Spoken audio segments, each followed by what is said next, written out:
What is up, everyone? My name is Jake Fine, and today we're going to talk about 5 ways of mastering open tunings on guitar.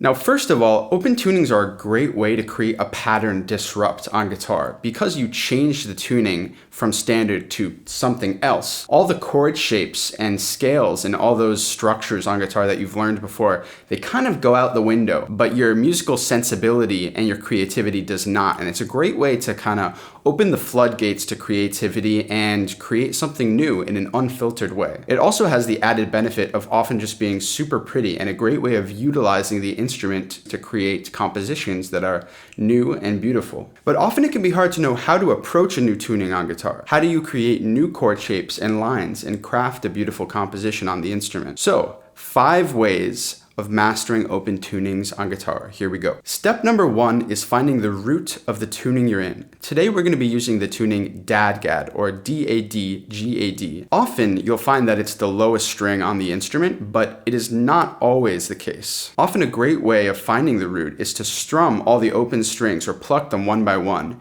and find which note has the most pull to it and it has that feeling of home base, and that often will be your root. In this case, it is D.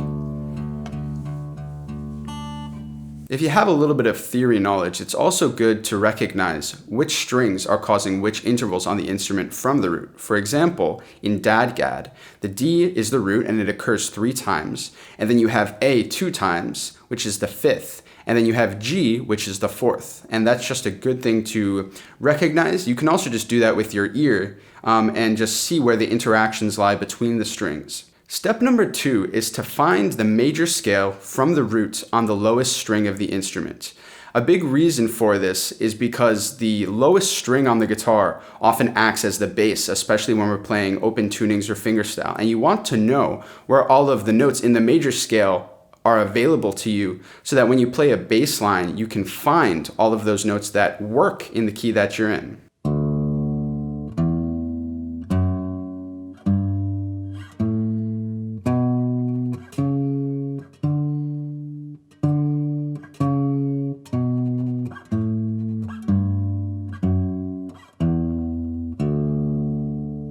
You can then experiment with playing that bass note and that major scale and strumming the open strings just to see what the interaction between that bass note and that note in the scale is and the other strings that are available to you.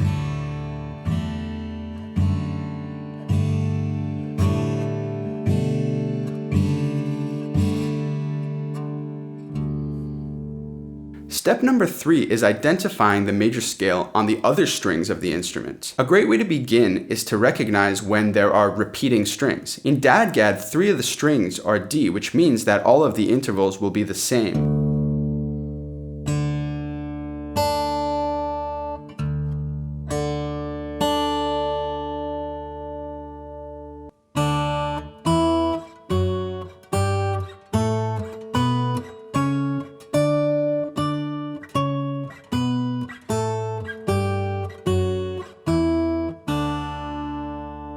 Then we can notice that the note A occurs 2 times on the strings, the 2nd string and the 5th string. We can find the root, which is D, and then create our major scale both ascending and descending from the root on the A strings.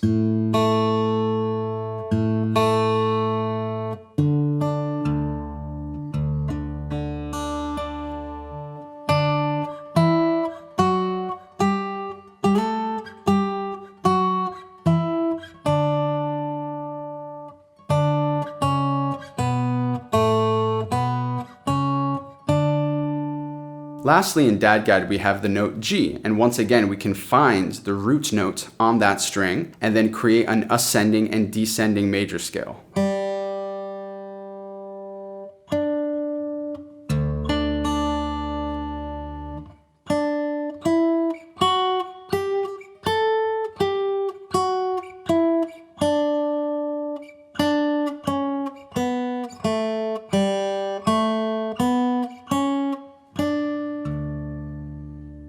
The reason that we do all of this is because it's really important to know which notes on which frets of which strings work in the key that you're trying to play in.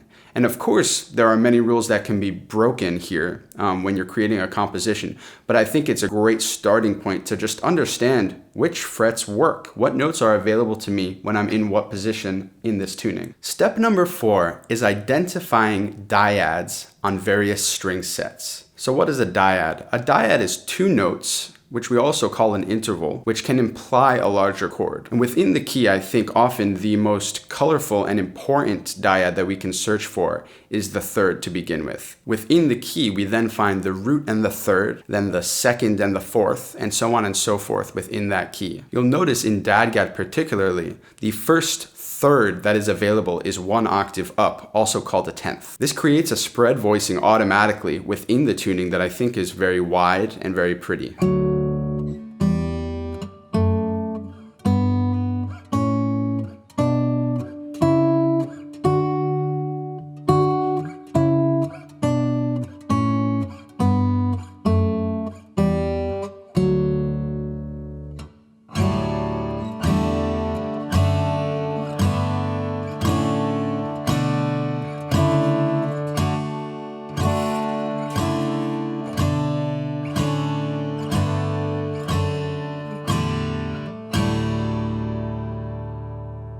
We can then move on to find these dyads or these intervals on various string sets. And what we're doing there is we're now finding places that we can create these micro chord structures that work when we're trying to create melodies or trying to place chords as we're creating a composition on the instrument. Now we can identify these little micro chords within the key that work and are available to us on different string sets.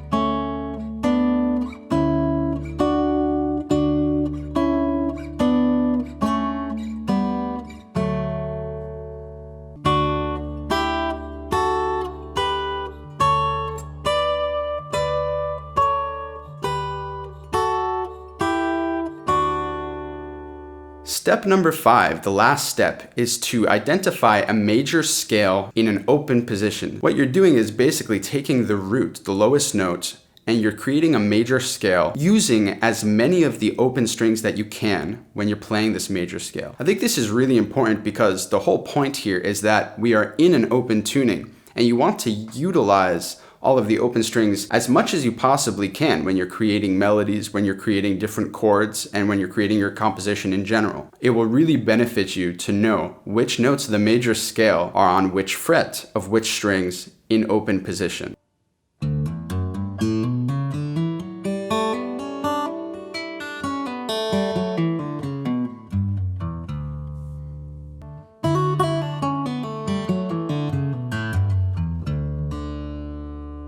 All of those things being done, I think it's great to just open up your creativity and start playing around in the open tuning and honestly make a lot of mistakes.